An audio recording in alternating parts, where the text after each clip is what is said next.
From the New York Times, it's The Headlines. I'm Tracy Mumford. Today's Tuesday, March 24th. Here's what we're covering.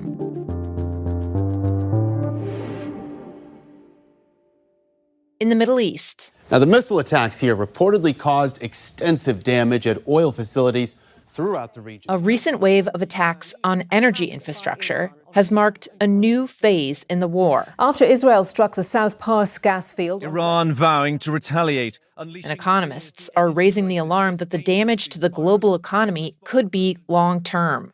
Until now, much of the attention has been on the Strait of Hormuz, whether oil tankers and other ships can get in or out. The idea is if that's resolved, things will get flowing again. Fuel prices will come back down. But with targets like refineries and gas fields coming under fire, the effects could be felt for years. Let me explain you how challenging the situation is. Yesterday, the head of the International Energy Agency said the war is the biggest threat to global energy security in history. At least 40 energy assets in the region are severely or very severely damaged.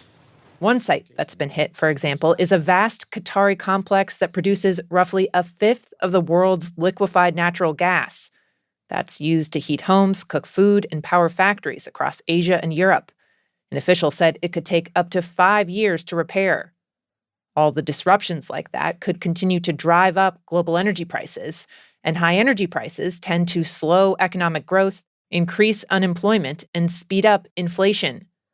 One energy consulting firm is now warning that oil, which was about $73 a barrel before the war and has now crossed $100, could climb to as high as $200 a barrel by the end of the year. If that happens, one expert told The Times, quote, "I couldn't fathom we would not start seeing economies fall into a recession." Meanwhile, there's been a slew of conflicting signals on how long the war could last and whether any more energy infrastructure could come under fire. President Trump declared yesterday that the U.S. and Iran had what he called productive conversations. An Iranian parliamentary leader dismissed that as fake news. The Times has learned that while some messages have been going back and forth, U.S. officials say the negotiations have not been substantive, despite Trump's claims.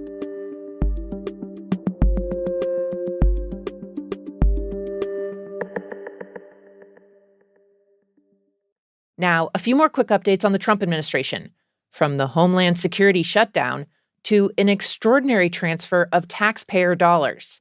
First, it would have worked. We could have had TSA paid by the end of the week, but the president said no deal, so my plan... There was almost a bipartisan agreement in the Senate over the DHS shutdown, but President Trump has nixed it.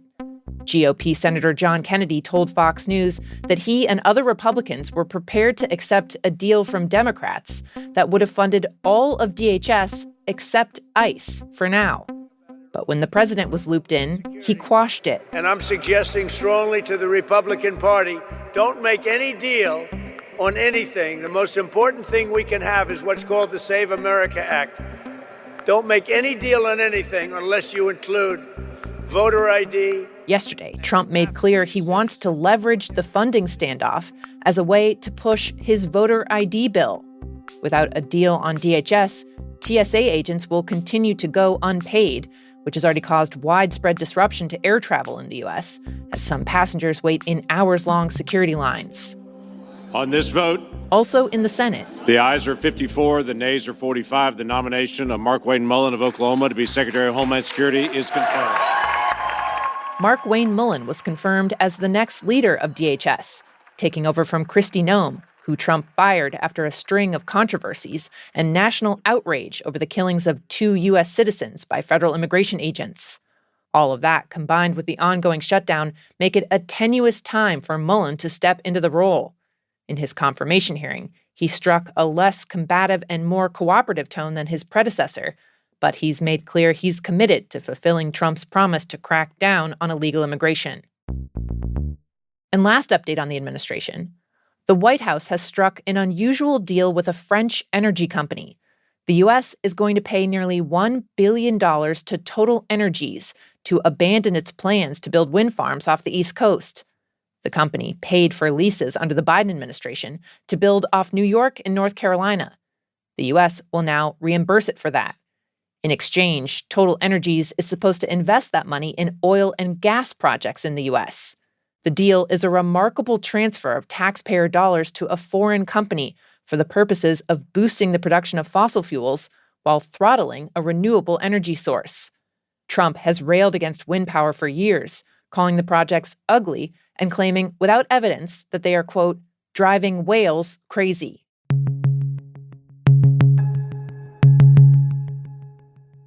In New York, a person briefed on the federal investigation into the deadly crash at LaGuardia on Sunday tells The Times that officials are looking into whether an air traffic controller there was distracted moments before the accident. Truck 1 Company, LaGuardia Tower, requesting to cross 4 at Delta.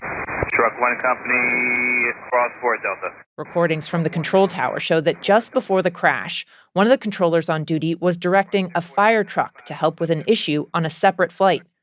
The controller gave the fire truck the go-ahead to cross the runway, just as an Air Canada flight was landing. Stop, Truck 1, stop.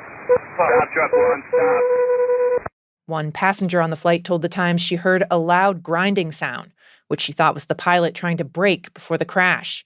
Then she was thrown forward and people started screaming.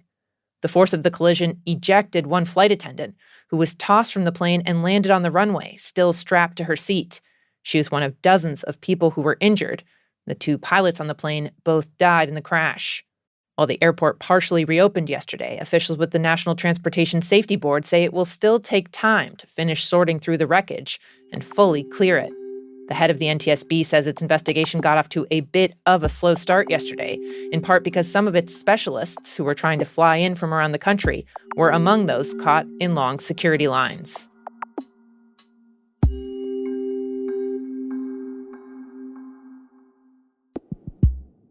And finally, in Argentina, The Times has been reporting on how the country's national dance, Tango, is being put to use as therapy, specifically for patients with Parkinsons, the incurable disease that affects the central nervous system.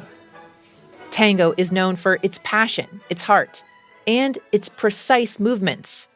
It's those specific steps that doctors at one hospital in Buenos Aires have found are extremely helpful for their patients dealing with balance and coordination issues. Tango involves a lot of going backwards, shifting weight from one foot to another. As one researcher who helped start the hospital's program put it, quote, Tango uses the same kind of movements that people with Parkinson's disease tend to lose.